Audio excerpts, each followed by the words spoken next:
Hello and welcome to another full step-by-step PC build guide, and today I'm going to be showing you how to build a PC in Cooler Master's brand new TD300 Mesh. Let's take a look at the other parts I've chosen for today's build. The TD300 Mesh is compatible with both micro ATX and mini ATX motherboards. I've gone with a micro ATX motherboard from ASRock. It's the B660M PRO RS. For the CPU, I've gone with Intel's 12th Gen Alder Lake at 12700K. Keeping our CPU cool, I'm going to be using a 240mm AIO from Cooler Master. It's their MasterLiquid PL240 Flux. For RAM, I've got 32GB of Kingston Fury Beast RGB at 3600 MHz. For storage, I'm going with a single NVMe M.2 drive for this build. It's from Sabrent and it's their Rocket Q in 1TB capacity. For the graphics card, I'm going to be using the NVIDIA RTX 3060 Ti. Powering the whole build, I've got a 750 watt fully modular platinum power supply from Cooler Master. It's their brand new XG Plus 750 Platinum. For case fans, I'm going to be installing an additional SickleFlow 120 RGB at the rear. Now the final part for today's build is going to be some white cable extensions from CableMod. Okay, let's get on with the build. First thing to do is to prepare the case. As we go, I'll point out the main case features.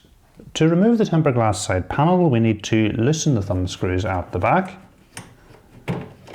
We can then slide the panel backwards, tilt it down and lift away.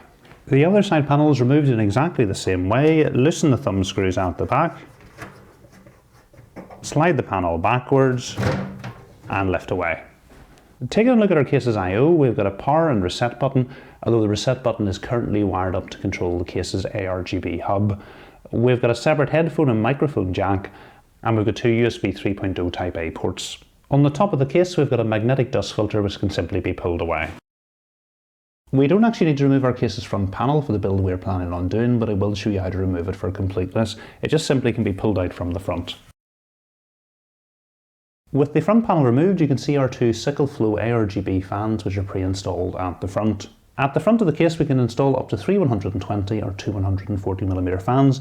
If you want to go with three 120s, you are going to have to install them on the inside of the case rather than the outside, like these two 120s are pre-installed, because they won't fit.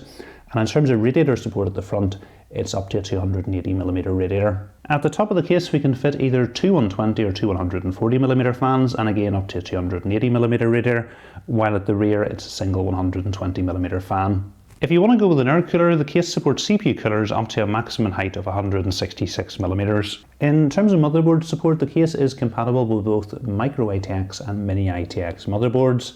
In terms of SSD mounts, you're going to be able to mount two 2.5-inch SSDs on the main body of the case, and it looks like we're going to be able to mount another two at the back behind the motherboard. The case's top panel is removable. It's held on with two screws at the front. With the two screws removed, our top panel can simply be lifted up and away. And as you can see now, with the top panel removed, we're going to have great access to the case during the build. Our case's second dust filter is at the bottom over our power supply's intake fan. It's just a little sheet of mesh held on with little clips at the side.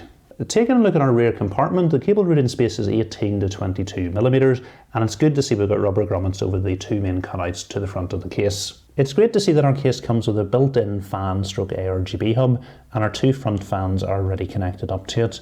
We can plug in an additional three ARGB connectors and two PWM fans.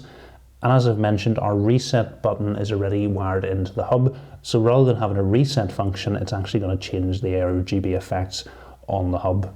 These are our two 2.5-inch drive mounting locations that are pointed out from the front of the case. Down at the bottom of the case, we've got our accessory bag. I'll show you what this contains in a minute.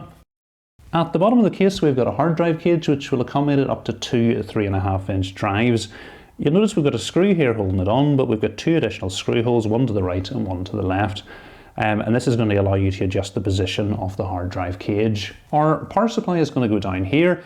If you do have the hard drive cage installed all the way to the right, the maximum length of power supplies that are supported is 140mm. You can improve this length by moving the drive cage to the middle where it is now, or all the way over to the left hand side.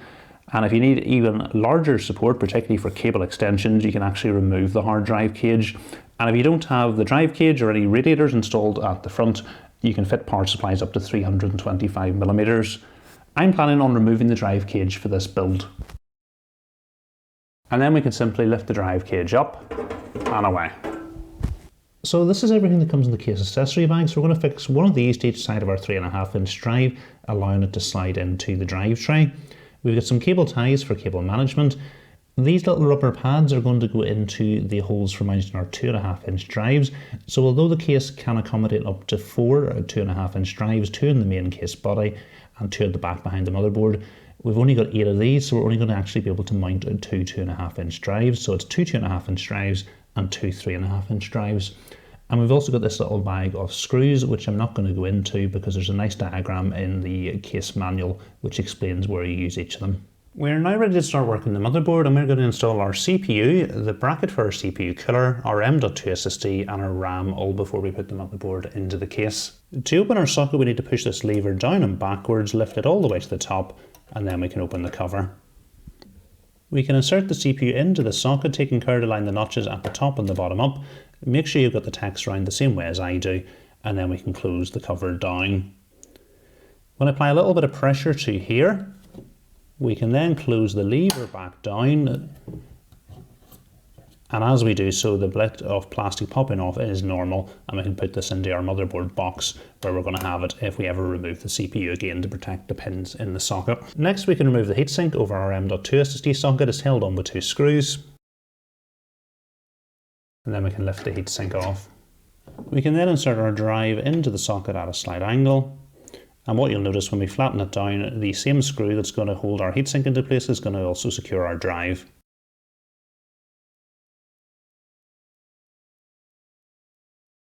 We're now ready to install our RAM. Because I've got 4 sticks of RAM, I'm going to open the clips on all 4 slots. If you've only got 2 sticks of RAM, it's the one second and fourth along from the CPU that you're going to want to install it in. Then we can line the RAM up with the slot. Once we're happy everything's lined up, we can apply some firm pressure and the RAM is going to clip into place, and then the same thing with the next 3 sticks.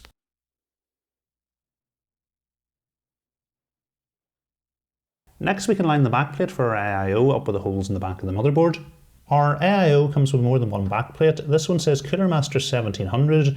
Because we've got an LJ 1700 socket, this is the one we need to use. Next you want to find the bag that comes with the AIO, saying 4 Intel screws.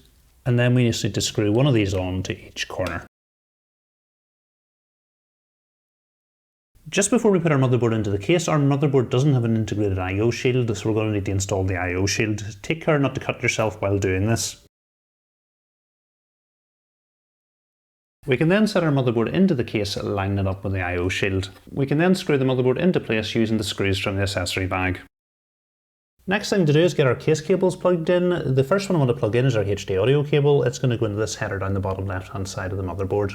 Be careful, there's a pin missing on the header and also a hole missing on the plug, so we're going to need to plug this in with the HD audio text facing up the way. 2 headers to the right, we've got our first of this motherboard's 3 ARGB headers, and we're going to plug in the ARGB cable coming from our fan hub. Our fan hub also needs its PWM fan connector plugged in, and we've got 2 fan headers just down in the middle of the motherboard, so I'm going to plug into one of these. Then we've got our front panel connectors. They're going to go into this header down the bottom right hand side of the motherboard. It's easier to plug in the bottom row first, because if you plug the top row in first, you're not going to be able to see the bottom row to plug it in. So starting off with pins 1 and 2 from the left hand side in the bottom row, we're going to plug in hard drive LED positive and hard drive LED negative. Our reset switch is already plugged into our ARGB hub. If you prefer to have it control the reset function of your case, you can plug it into the next 2 pins. It doesn't matter which way round it goes. Moving up to the top row, pins 1 and 2 from the left hand side are for power LED positive and power LED negative. And next to that we've got our power switch. It doesn't matter which way it goes in, I'm just going to plug it in with the text facing down the way. Our USB 3.0 cable is going to go into this header here, so we'll bring it through the cutout, line it up with the header and push into place, and then pull the excess cable through to the back. This is our power supply. It is fully modular because it comes without any cables plugged in, and you only need to plug in the cables you're going to need. So I've plugged in a 24-pin cable, I've plugged in a single PCIe cable which is 2 8-pin connectors, I plugged in an 8-pin EPS cable to provide additional power to our CPU. I plugged in a single SATA cable. Although we're not going to install any drives in the build that's going to need SATA power, our fan hub does need SATA power. I've also plugged in a motherboard connection cable because we're going to be able to use Cooler Master's Master Plus software to control the power supply. This is our power supply's intake fan. It's really important we install it facing down the way, so it's going to get plenty of fresh air from that cutout at the bottom of the case. What's really sad with this power supply is we're not going to be able to see this nice LED screen I wouldn't recommend using this power supply in this particular build. I'll put a link to another Cooler Master power supply that I would recommend for this build in the description. So we can set our power supply into the case. And then we can secure the power supply at the back with 4 screws from the accessory bag. Next we can plug in our cable extensions. I'm going to plug one in for our 24-pin cable and also our PCIe cable. I'm not planning on using cable extensions for our EPS cable because we're not going to see it really at the top of the case once our radiator is installed, and it significantly adds the difficulty of cable management at the back if you install cable extensions. So we're going to try and get away with as few as possible. Our 8-pin EPS cable is going to go into this header at the top of the motherboard. So we'll bring it through the cutout, line it up with the header, push into place, and then pull the excess cable through to the back. We can bring our 24-pin cable through the cutout, line it up with the header, push into place, and then we've got some cable combs to help tidy up the cable. To connect our power supply to the motherboard, we're going to need to plug the USB cable into one of these US 2.0 headers at the bottom of the motherboard. So we'll bring it through the cutout and plug the cable in with the USB text facing up the way, and then pull the excess cable through to the back. We also need to plug in the SATA cable coming from our fan hub to our SATA power supply cable. So we'll go ahead and line them up and push into place. We're now ready to start work on our AIO, so we can set the fans onto the radiator. Next we can secure the fans to the radiator using the long radiator screws.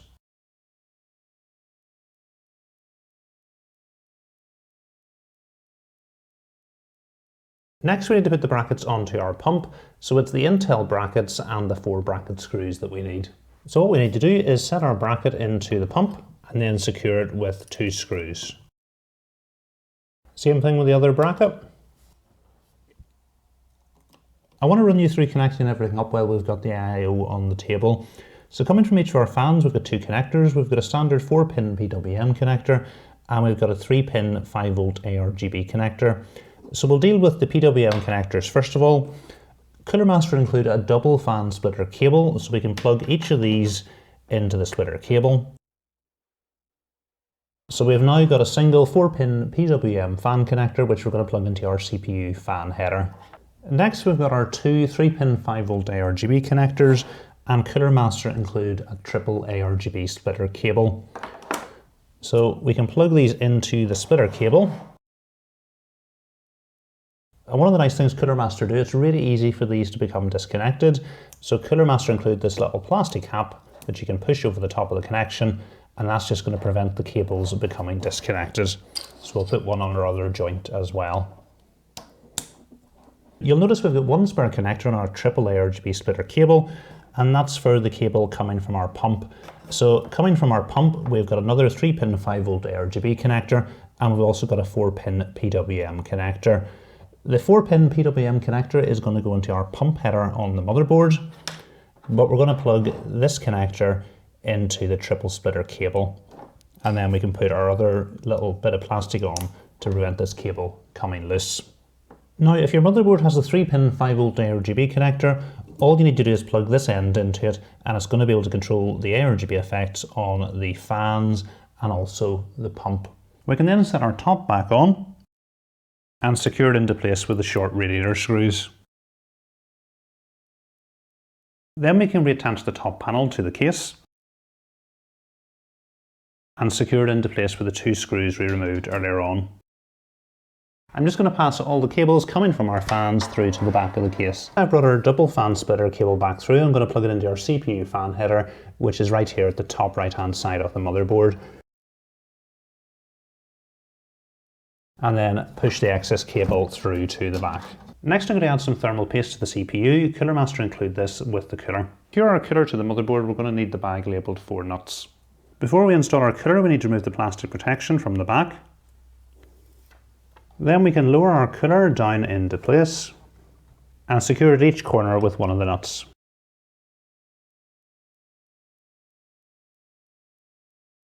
Our Cooler Master logo has moved slightly during the installation. You'll see it's not straight. We can simply twist it round to straighten it up. Next we've got the 2 wires coming from our AIO, so I'm just going to route them underneath the bracket, keeping them out of the way. The PWM cable coming from our pump is going to go into the header just to the right of our CPU fan header. That's our pump header. And then we can tuck the excess cable through to the back. And as well, I'm just going to pass our ARGB cable through to the back as well. Then we can reconnect the ARGB cable coming from our pump into the triple splitter cable and put the little plastic cover on. Then we're going to plug our triple splitter cable into our ARGB hub. So we've got a free connector down at the bottom. Next, I'm going to pass the cables from our rear case fan through to the back and then secure the fan into place at the back with the included screws. We can then plug the cables coming from our rear fan into our fan hub. The cables are a little bit on the short side, so they're not going to reach the far side of the fan hub. So what I'm going to do is remove the fans that are pre-installed at the front from this side of the hub and move them over to the other side. And then we should now be able to get the fans plugged into the fan hub. So first of all, the PWM connection, and then the ARGB connection. Now I'm just looking at our radiator placement at the top of the case. When I installed this out on the table, I had went for the middle of the top of the case. I actually think the radiator is going to look better over towards the left hand side. So all I'm going to do is loosen the screws up and then slide it as far to the left as I can.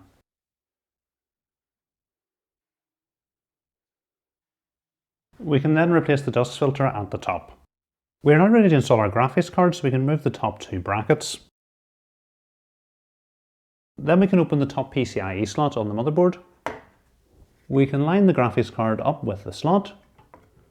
Once we're happy everything's in place, we can apply some firm pressure to the graphics card. It's going to clip into place and the clip on the slot will close. We can then secure the graphics card into place with the two screws we removed earlier on. We can then plug our PCIe cable into our graphics card, and then we'll tidy up the cables using the cable combs. Okay, last thing to do is some cable management. We need to tidy up these cables so we can get our side panel back on again. Importantly, we do have some cable tie points and cable ties included in the accessory bag, and we have plenty of space down at the bottom for our power supply cables. We just do need to take care that there's a cutout over towards the bottom left hand side, so we don't want these cables to be on display, so we'll try and keep them as close to the power supply as possible.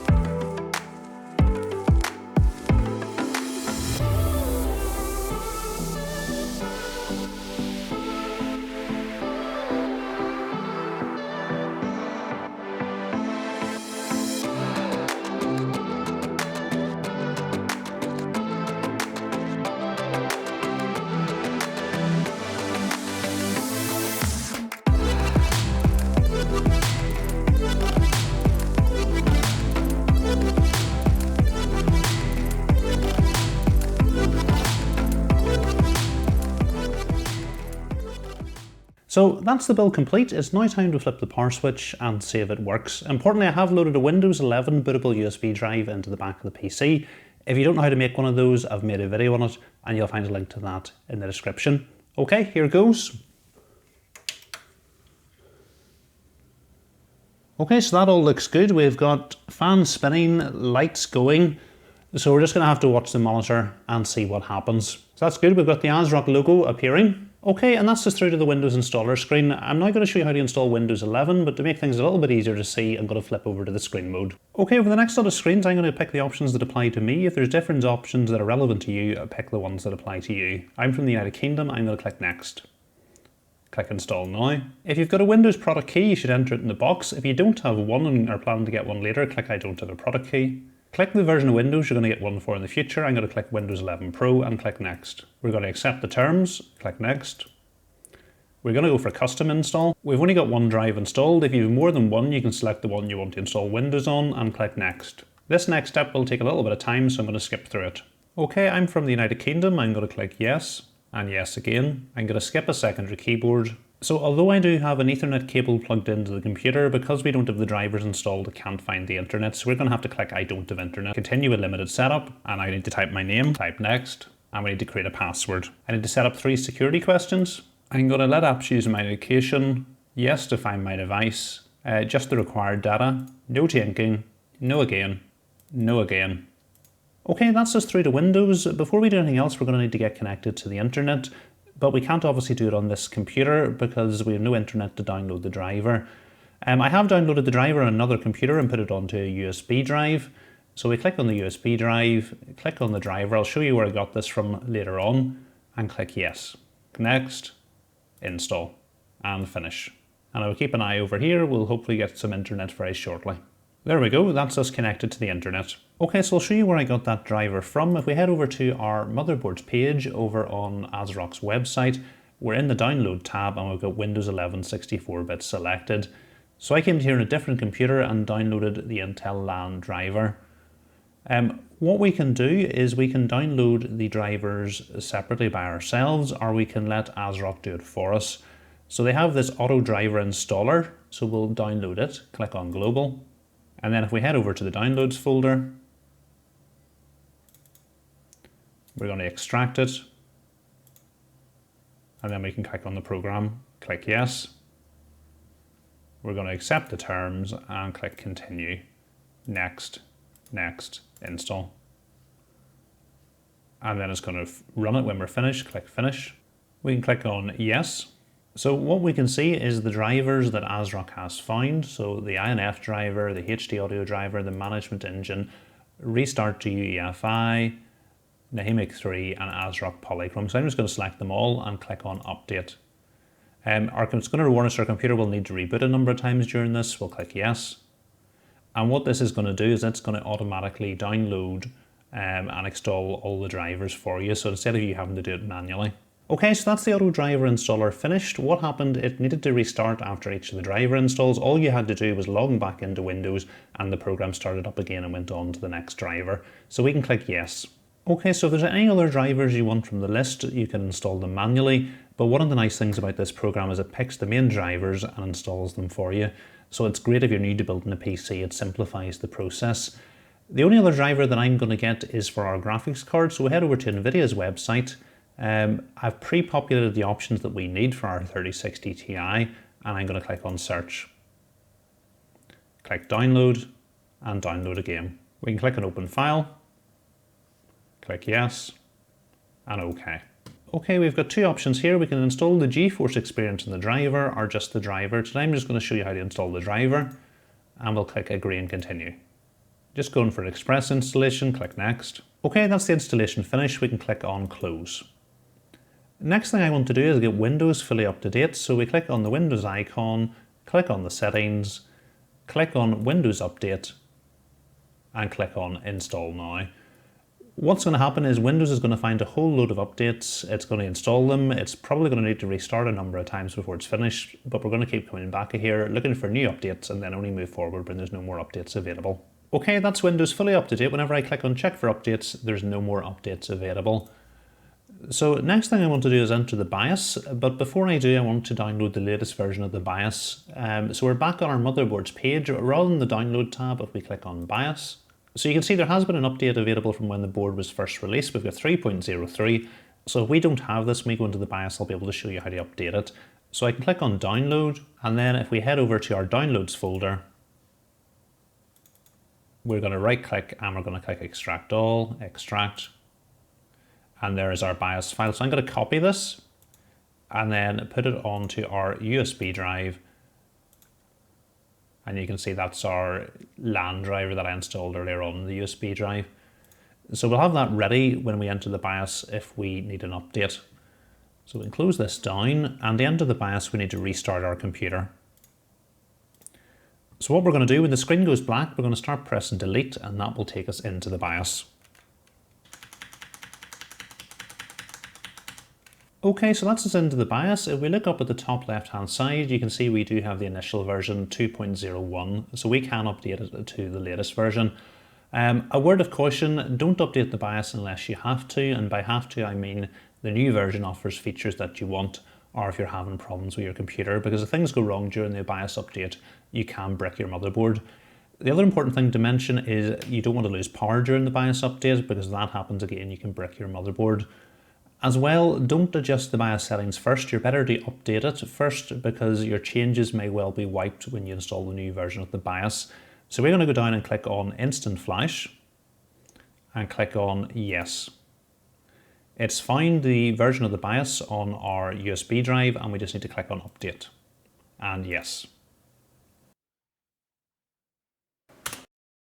Okay, so that's us back into the BIOS, and you can see we've updated to the latest version 3.03. Next thing I want to do is take a look at our RAM, and we can see it's currently running at 2400 megahertz, although it can run at 3600 megahertz. So we're going to need to enable the XMP profile. It's currently set to auto, so we click on auto and enable profile number 1, which is 3600 megahertz. Next thing I want to do is take a look at our fans. So to do that, I think it's easier in the advanced mode. So we'll click on advanced and then on hardware monitor. So we go up to the top. We can see our CPU, motherboard temperature, CPU fan 1, CPU fan 2, which is actually our pump, and chassis fan 3 is where we have plugged our fan hub into. So we work our way down, just check they're working the way I want them to. So fan 1 is currently running in standard mode. It'll work off the CPU, there's no option to change that. That's the two fans on the radiator. CPU fan 2 stroke water pump. If we click on CPU fan 2, we can just change it over to water pump. It's currently running in auto at full speed. So that's fine to leave it at that. I tend to run the pump just at full speed anyway. And then the only other one we need to take a look at is chassis fan number 3. It's our fan hub. It's currently running in auto. We'll just click on PWM. It's in standard mode, that's fine, and it's monitoring the motherboard temperature. I do like to run my case fans off the motherboard temperature so they don't ramp up and down every time the CPU changes its temperature. ASRock do have this other really great feature if your fans are running slightly on the noisy side. So we can click on their fan tuning, and what it will do is it will detect the minimum speed that each of the fans can run in the system, and then it will populate the fan curves for you, and it's a great way of reducing system noise. Okay, and taking a look from our fan speed, certainly looking from earlier on, both our CPU fan and our chassis fan seem to have come down a little bit with the PC at idle, and our water pump is still running at full speed. The other option you do have, if you prefer, is the fantastic tuning, and you can go into here on each of the fan curves and adjust the curve manually. I'm quite happy with the fan tuning that it's done. I'm going to leave it on that, do some thermal testing, and then if I need to make any adjustments, I can do that. One more thing before I leave the BIOS, I just want to check resizable bar is enabled. Sometimes the BIOSes will do this for you automatically. So we click on advanced, and it's the chipset configuration we're looking for. And ASRock call this clever access memory, which we can see is currently enabled. So that's resizable bar enabled. So I can click on exit, and we're going to want to save changes and exit. It's going to give us a summary of all that we have done, and I'm going to click on yes, and our PC will then reboot into Windows. Okay, that's us back into Windows. I just want to check that our RAM is running at the correct speed. So we right click on the Windows icon, click on Task Manager. We're going to click on More Details, Performance and Memory. We can see our RAM is currently running at 3600 megahertz. If we want to check that we've got resizable bar enabled, we can click on the NVIDIA settings. We're going to agree and continue. And then we want to click on System Information, and we can see resizable bar has been enabled. Okay, next thing for us to set up is the RGB, and we've already downloaded ASRock Polychrome, so we can click on it and click yes. So we're going to be able to use the ASRock Polychrome to control all the lighting in our build. So that's the lighting on our case fans, our RAM, our motherboard, and our AIO. So at the moment, RGB LED 1 is showing up. We don't have anything plugged into it, and everything is set to rainbow. So the first thing we're going to need to do is select all the channels, and that's going to let us change the lighting on all these components in one go. So I'm going to go for static white. So if I click on static, you'll notice then in the build everything has changed to red apart from our RAM. I want white, so I'm going to have to drag this all the way up to the top left, and on doing this everything then has turned to white apart from the RAM. If I want to sync the RAM, I can go into the components and change it individually, but if I just wanted to match everything else, all I need to do is click this link and it'll match up with everything else in the build. So you might be wondering about how we can use the reset button to control the lighting in the build. If I press the button, nothing is happening, and the reason for that is we have plugged the RGB cable coming from our hub into the motherboard, and when you do this, it disables the button for changing the RGB. So to be able to show you this, I'm going to actually have to unplug the RGB cable from our motherboard. Okay, so that's the RGB cable unplugged from the motherboard. Now when I press the button, it's going to cycle through the various effects, so I'll give you a look at those.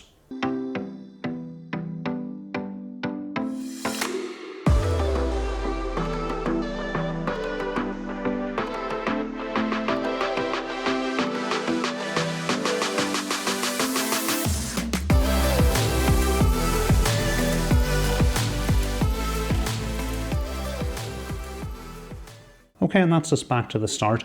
So the only thing that we can't control using this button is the RAM and the lighting on our motherboard.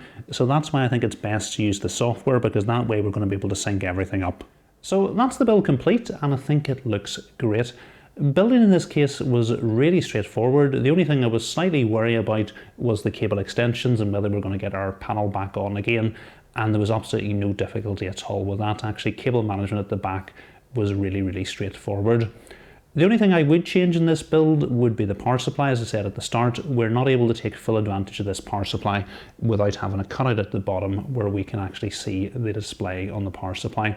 So you'll find a link to a power supply I would recommend for this build with all the other components in the description of the video.